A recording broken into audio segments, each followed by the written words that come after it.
મમરાના લાડુ તો બધાના ઘરમાં બને જ, પરંતુ આજે કિચન સિરીઝમાં તો મમરાના લાડુમાં ફક્ત એક જ કેલ્શિયમથી ભરપૂર સામગ્રી ઉમેરી અને માત્ર 5 મિનિટમાં પહેલી વારમાં જ પરફેક્ટ પાયો બનાવીને જરા પણ દાંતમાં ચીપકે નહીં તેવા ક્રિસ્પી લાડુ અને ચીક્કી એવી રીતે બનાવશું ને જેથી ઓરિજિનલ મમરાના લાડુના સ્વાદ સાથે કેલ્શિયમથી ભરપૂર સામગ્રી હોવાથી હાડકાં પણ મજબૂત બને.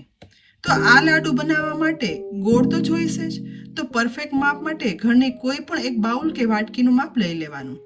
અહીં એ પ્રમાણે એક બાઉલમાં માર્કેટમાં ચીક્કીનો ગોળ મળે છે ને તે મેં લીધો છે. મમરાના લાડુ બનાવવા છે ને એટલે એક વાટકી ગોળ સામે એ જ 2 બાઉલ મમરા લીધા છે. આજે આપણે મમરાના લાડુમાં કેલ્શિયમથી ભરપૂર સામગ્રી એટલે કે 1 કપ મખના લઈશું. મમરા સાથે મિક્સ કરવા છે ને માટે મખના મેં આ રીતે 2 ટુકડામાં સમારી અને લીધા છે જેથી સહેલાઈથી મમરા ગોળમાં મિક્સ થઈ જાય. આજે આપણે મમરાની ચીક્કી અને લાડુ બંને બનાવવાના છીએ. તો ચીક્કીનો એક સરખો શેપ આપવા માટે અહીં મેં એક સરખી આવી 3 થી 4 નંગ એકદમ નાની છીછરી ડીશ લીધી છે. તેના બદલે એક મોટી ડીશ કે મોટી થાળીમાં પણ ચીક્કી ઢાળી શકાય.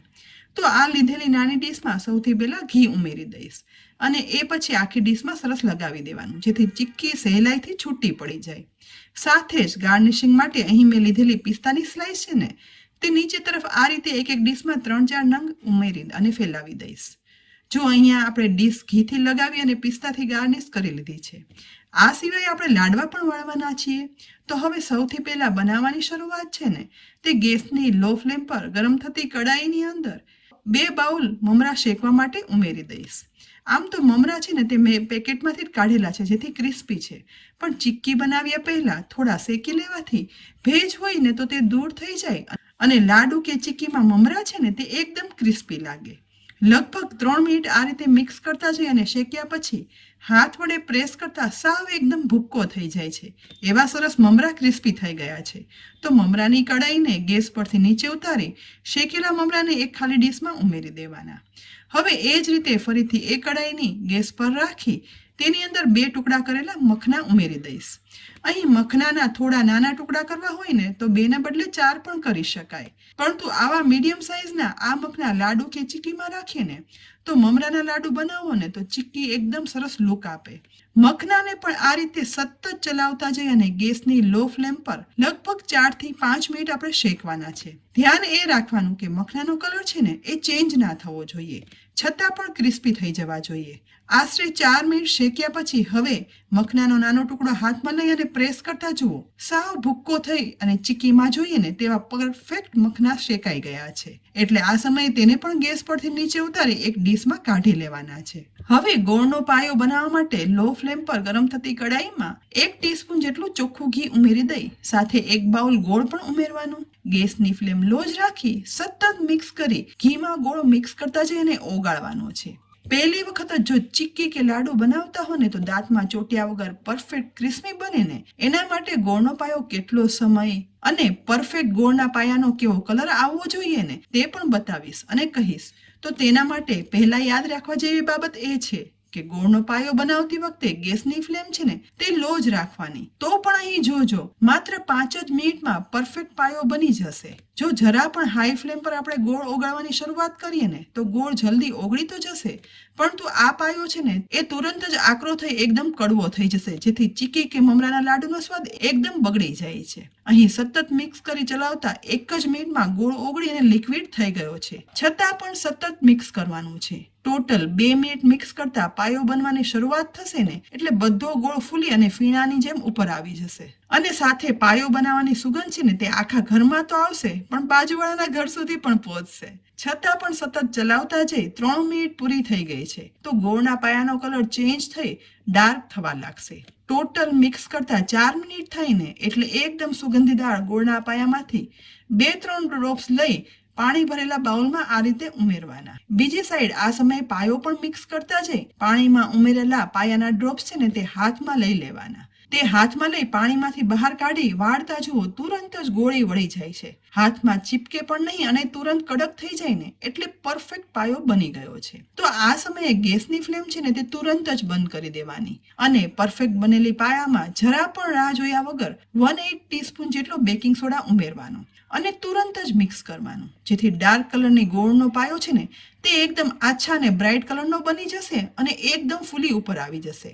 આવા પરફેક્ટ બનેલા પાયામાંથી બનતા લાડુ કે ચીક્કી છે ને તે ક્રિસ્પી બનશે અને જરા પણ દાંતમાં નહીં ચીપકે. હવે રાહ જોયા વગર તુરંત જ શેકેલા મખના છે ને તે આ ગોળના પાયામાં ઉમેરી દઈશું. તેની સાથે શેકેલા મમરા પણ ઉમેરી દેવાના.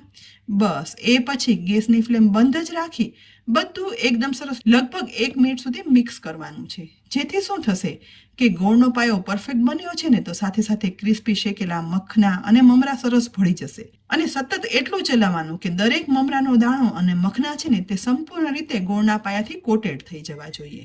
એટલે શું થશે કે આપણે ચીક્કી છે ને તે બનાવીએ ને ત્યારે એક પણ દાણો છૂટો નહીં પડે અને સાથે દરેક બાઈટ લઈએ ને તો દરેક દાણાની અંદર આપણને ગોળના પાયાનો ટેસ્ટ આવે. બસ 1 જ મિનિટ ચલાવતા અહીં જોઈ શકાય છે કે મખના અને મમરા છે ને તે એકદમ સરસ ગોળના મિશ્રણમાં કવર થઈ ગયા છે. આ સમયે ગેસ પરથી કડાઈ ઉતારી લેવાની અને આ મિશ્રણ ગરમ છે ને ત્યારે હવે એકદમ સ્પીડમાં કામ કરવાનું છે. તુરંત જ ગરમ મિશ્રણને ચમચા વડે લઈ અને ઘી અને પિસ્તા લગાવેલી ડીશમાં ઉમેરી દઈશું. બસ મોટો ચમચો આ રીતે ભરતા જઈ ફટાફટ મિશ્રણ એક પછી એક ડીશમાં વારાફરતી ઉમેરી દેવાનું છે. જેટલું સ્પીડમાં આપણે આ કામ કરીએ ને એટલું જ આપણા મમરાની ચીક્કી કે મમરાના લાડુ છે ને તે એકદમ સરસ બને છે. ચારેય ડીશમાં મિશ્રણ ઉમેરાઈ જાય ને એ પછી હાથમાં સહેજ એવું ઘી લગાવી લેવાનું અને તુરંત જ હાથ વડે આ રીતે ડીશમાં વ્યવસ્થિત ઉમેરેલું મિશ્રણ છે ને તે પ્રેસ કરી દેવાનું. માત્ર શેપ આવે ને એટલું જ ચારેય ડીશમાં ધીમે ધીમે કરી મિશ્રણ પ્રેસ કરી દીધું છે. તો આ ચીક્કી સેટ થાય છે ને એટલા સમયમાં બાકીના મખના મમરાના મિશ્રણ ગરમ છે ને તો લાડુ વાળવા માટે હું હાથની અંદર ફટાફટ ઘી લગાવી લઈશ અને મિશ્રણ ગરમ છે ને ત્યારે થોડું મિશ્રણ હાથમાં લઈ 2 હાથ વડે પ્રેસ કરી લાડુ વાળવાની શરૂઆત કરીશ. મિશ્રણ ગરમ છે ને એટલે થોડું અઘરું તો લાગશે, પરંતુ ગરમ મિશ્રણ હશે ને તો જ પરફેક્ટ લાડુ વળી જશે. અને પિસ્તાની સ્લાઇસની ડીશમાં વળેલો લાડુ છે ને તે ઉમેરી પણ દેવાનો. બહુ એકદમ સરસ પિસ્તાની સ્લાઇસ આ લાડુમાં ચીપકશે તો નહીં, પરંતુ 1-2 પીસ પણ ચીપકી જશે ને તો લાડુ છે ને તે દેખાવમાં એકદમ સરસ લાગે છે. વળેલા લાડુને હવે આપણે એક સાઈડ રાખી દઈશું. આ રીતે મિશ્રણ ગરમ છે ને ત્યારે જ ફટાફટ લાડુ વાળી લેવાના. જો અહીં ઠંડીના કારણે મિશ્રણ ઠંડુ થઈ જતું હોય ને તો સહેજ એવું ગેસ પર ગરમ કરી લેવાનું, જેથી મિશ્રણ થોડું એવું સોફ્ટ થઈ જશે. ફરીથી લાડુ વાળી અને તૈયાર કરી લેવાના. મારે તો એવી જરૂર નથી પડી. અહીંયા ધીમે ધીમે કરી 6 થી 7 નંગ લાડુ વળી અને તૈયાર થઈ ગયા છે. મખના અને મમરાના જુઓ કેટલા સરસ લાડુ બની ગયા છે. બસ આ જ પરફેક્ટ માપથી તમે લાડુ બનાવશો ને તો પહેલી વખતમાં જ એકદમ પરફેક્ટ ક્રિસ્પી અને ફરસા બનશે. ડીશમાં સેટ કરેલી ચીક્કી છે ને તે પણ આપણે અનમોલ્ડ કરી લઈએ. તો આ રીતે ચીક્કીની ડીશને હાથમાં લઈ ઉપરથી સહેજ એવું પ્રેસ કરતા જુઓ ઇઝીલી ડીશમાંથી આ બનેલી ગોળ શેપની પિસ્તાથી ગાર્નિશ કરેલી મખના મમરાની મસ્ત ક્રિસ્પી ચીક્કી પણ તૈયાર થઈ ગઈ છે. અને બનેલી ચીક્કીને ઉપરથી સહેજ જેવું પ્રેસ કરતા તુરંત જ તેના 2 ટુકડા થઈ જાય છે તેટલી તો ફરસી બની ગઈ છે અને સાથે સાથે ક્રિસ્પી પણ. એક અલગ જ કોમ્બિનેશન સાથે આ મમરાના લાડુ બનાવશો કે પછી ચીક્કી, ગમે તે મકર સંક્રાંતિમાં ખાવાની મજા જ આવશે. ટેસ્ટીની સાથે હેલ્ધી પણ ખરા. તો ફ્રેન્ડ્સ, આજે મેં તમને એકદમ સહેલી રીતે માત્ર 5 જ મિનિટમાં બની જાય ને તે રીતે મમરા અને મખનાની ચીક્કી અને લાડવાની રીત તમારી સાથે શેર કરી. આ રીતે મકર સંક્રાંતિમાં કે ઠંડીમાં ચોક્કસ બનાવી ઘરમાં દરેકને ખવડાવજો. બાળકોની સાથે વડીલોને પણ ભાવશે અને દાંતમાં જરા પણ ચીપકશે નહીં. અને આ રીત તમને ખરેખર ઉપયોગી લાગી હોય ને તો લાઈક કરી અને શેર કરજો. સાથે જ અમારી YouTube ચેનલને સબસ્ક્રાઇબ કરી અમારા Facebook પેજને પણ લાઈક કરી લેજો, જેથી આવા અનેક ઉપયોગી રેસીપીના વિડીયોના અપડેટ્સ તમને તુરંત જ મળે. આવતીકાલે ફરી મળશું એક નવી રેસીપી સાથે. ત્યાં સુધી આવજો.